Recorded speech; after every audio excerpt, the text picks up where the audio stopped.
MP মহোদয় নিখোঁজের পরে এমপি মহোদয় যে প্ল্যাটফর্মটা ছিল, আপনারা জানেন যে আওয়ামী লীগের ভিতরে অভ্যন্তরীণ কোন্দল আছে, দুটি গ্রুপ আছে।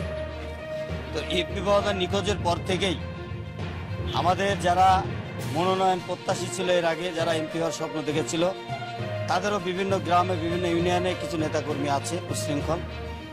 এমপি মহোদয় নিখোঁজের পর থেকেই তারা মূলত এমন একটা ভাব তাদের মনে হচ্ছে যে আমরা আওয়ামী লীগ করি, আমরা পতন হয়ে গেছি, তারা বিএনপি ক্ষমতায় চলে আসছে।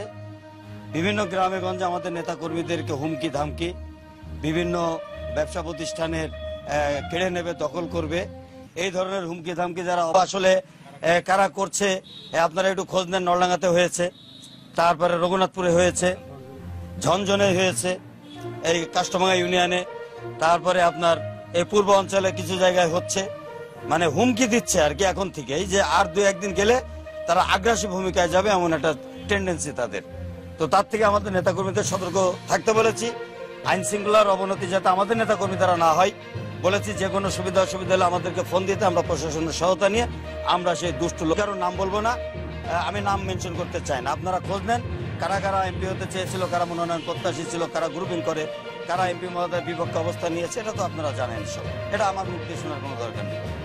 আর আমরা এই ইসের ভিতরে কিছু কর্মসূচি গ্রহণ করলাম, যে আমরা ইউনিয়নে আমরা ইউনিয়ন চেয়ারম্যান, আওয়ামী লীগের সভাপতি, সম্পাদক, নেতৃবৃন্দ দিয়ে আমরা আপনার মানববন্ধন করব। বিভিন্ন সামাজিক সংগঠন তারা আমাদের সাথে যোগাযোগ করছে যে ভাই আমরা মানববন্ধন করব, আমরা বিভিন্ন কর্মসূচি দেব। তো আমরা আসলে বিভিন্ন সামাজিক সংগঠনকে আমরা বলেছি যে আমরা রাষ্ট্রীয়ভাবে আমাদের নির্দেশনা না আসা পর্যন্ত আমরা ওইভাবে করতে পারবো না।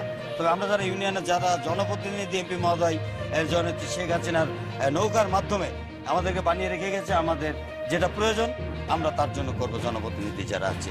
এবং এই নৃশংস হত্যার আমরা বিচার চাই, যদি হত্যা হয়ে থাকে।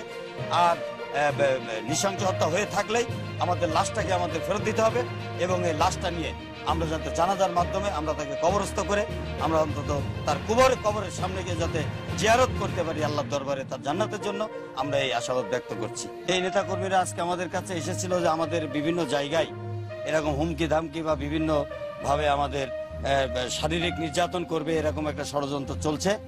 তো এই বিষয়টা এখন আপনারা আমাদের কি সলিউশন দেবেন? তৎক্ষণাৎ নেতাকর্মীদেরকে নিয়ে আমরা কোনো আনুষ্ঠানিক না, অফিসিয়ালও না, আনঅফিসিয়াল, তাদেরকে নিয়ে আমরা বললাম যে আমরা ঐক্যবদ্ধ আছি।